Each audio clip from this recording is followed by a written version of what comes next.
Hi, I am Dr. Shubhodip, and what's your name, please? I am Khushi. And your age? My age is 21. Okay, so it seems you came here for your eye checkup. Yes. Is there any problem your visual, any pain while any vision loss? No, I'm just here for my routine checkup. Okay, so for that I'll do some examination to check if everything is okay. Okay. Okay, so I'll proceed with the examination.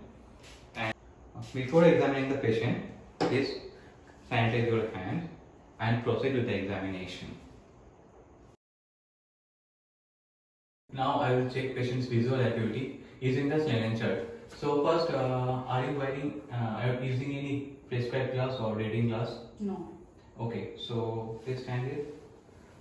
This is a 20 feet apart distance, and I'll check for the first right eye, then I'll repeat on the left eye. So I'll ask for the cover the left eye, and now try to read the smallest as much as you can. D E F G T E C. Okay, then cover this eye, right side. Okay, now read again. D E F P O T E C. Okay. So the patient's visual acuity is 20 by 20. Okay, so I'll check for the visual field of the patient. For that, I will do static finger wiggle test.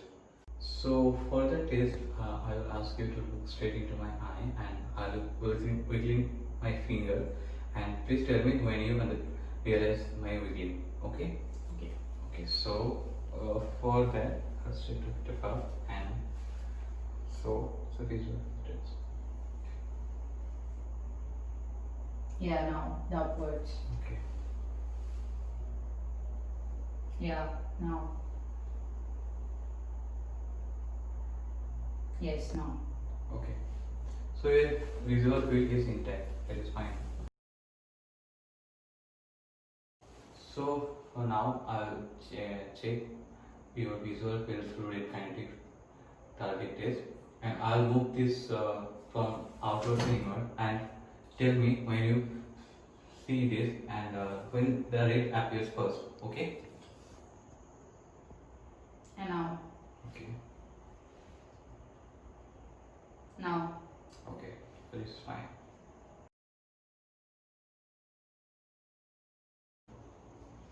So now I'll examine your eyelids, your eyebrows, and sclera and conjunctiva.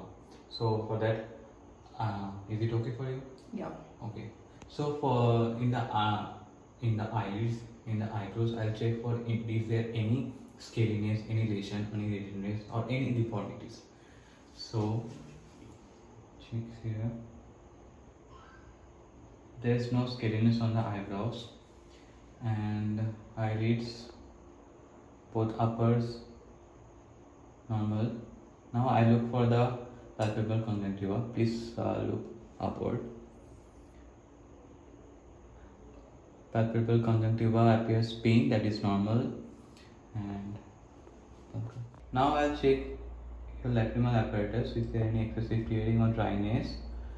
No, that is okay. And is there any edematous swelling? No, that is also fine. I check for your iris. That is also clean. There is no opacities, and your pupillary diameter is also normal, 5 mm within range. Now I'll ask you, please close your eyes once. Now open.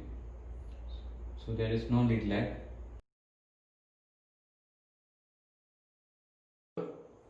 Cornea and lens. There is no crescent shadow. It seems normal, and there is no opacity also. For the pupil, now I'll check for the pupillary reaction. There will be light reaction and the consensual reaction. Make sure your room is dark. Now I'll check for the pupillary reaction in the left eye through the tangential lighting, and see if the constriction is normal. Yes, it seems normal. Next, I'll show the consensual lighting.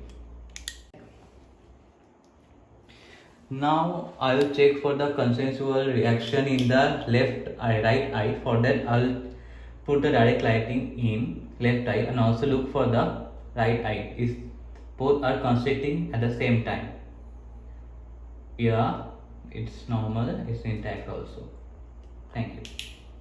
So now I'll check for the pupillary constriction to the near reaction.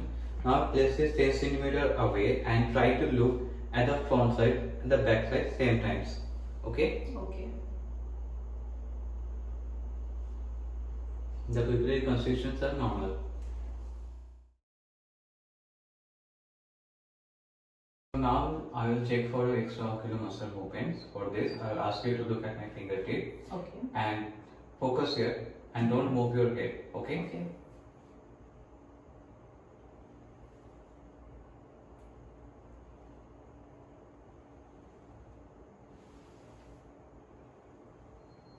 Once again.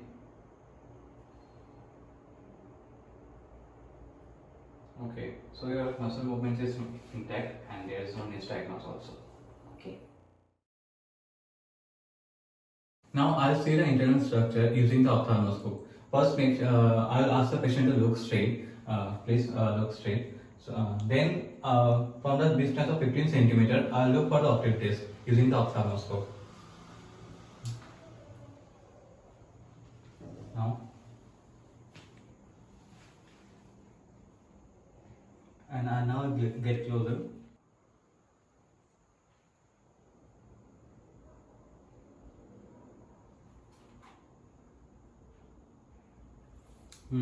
Video. The veins are dilated and darker in color, and arteries are narrow and lighter, and the optic discs are macular are intact. So that's all for the ophthalmoscope. Hello, I am Dr. Shubhani Pandar, and your name? My name is Khushi. Okay, so it seems you have come here for a ear examination. May I know if is there any difficulty in hearing or any pain? Or Yes, I am maybe in the right ear. I have some problem. That's it. Okay, so we'll proceed with some examination, then we'll check on this. Okay.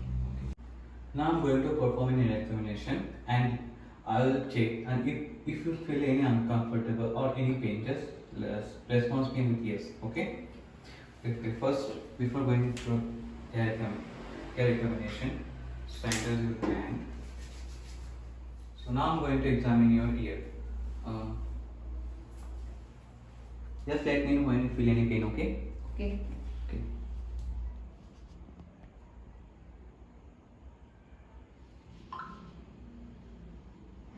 Is there any pain? No. Is there any pain? No. Okay.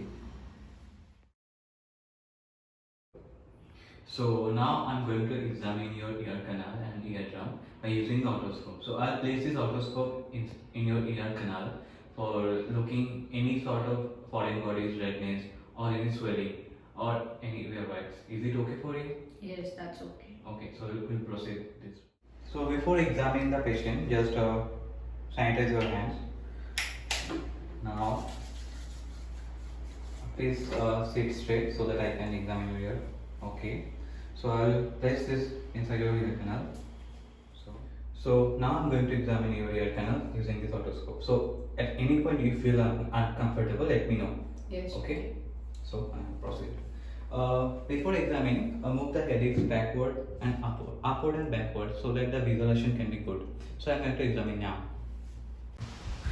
Insert the speculum gently into the ear canal and then inspect the eardrum, noting its color and contour, and identify the handle of the malleus. So I examined your ear canal. It is okay. There is no any sort of foreign bodies or any swelling or any redness. So next, for hearing loss or any difficulty in hearing, there is some test. So we'll first proceed with the whispered voice test. Later, if there any if there no response, then we will proceed with the vapor test and hearing test. So first, ask patient is there any difficulty in hearing or the hearing loss. So is there any difficulty in hearing or hearing loss recently you feel? Maybe in the right ear. Okay. So first we will proceed with the whispered voice test. Okay. So first, stand 2 feet behind of your patient and put your finger on the tergus and gently rub the tergus in the rotating motion, and stand 2 feet behind of the patient and say three combinations and ask the patient to repeat the words what you say. So I'll say 3 words and you repeat with me. Okay. Okay. 8, 3. 8, 3, 2. For patients failing in the whispered voice test, then we'll proceed with the tuning fork test or the Weber test. To check if the hearing loss is neurosensory or conductive loss. For the Weber test, we will select the 512 Hz tuning fork, which falls in the normal conversation range. Then we'll set the tuning fork in a gently vibration mode. Then we'll place the base of the tuning fork firmly on the middle forehead. For the tuning fork test, we'll first set the tuning fork in gentle vibration and put firmly on the middle forehead, and then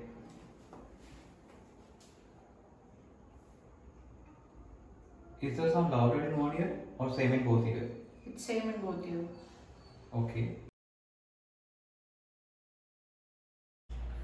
Now we will check for the air conduction and the bone conduction. Make sure the room is quiet for testing. This is called Penny's test. First, I will gently strike the tuning fork and place it on the Maxwell process.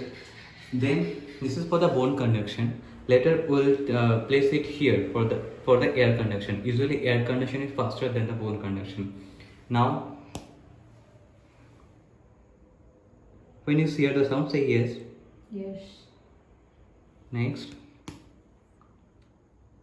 Yes. Yes. When you check the air conduction, make sure it is placed in the straight. At the end of your both eye and ear examination, record your findings and show it to patients. Thank you.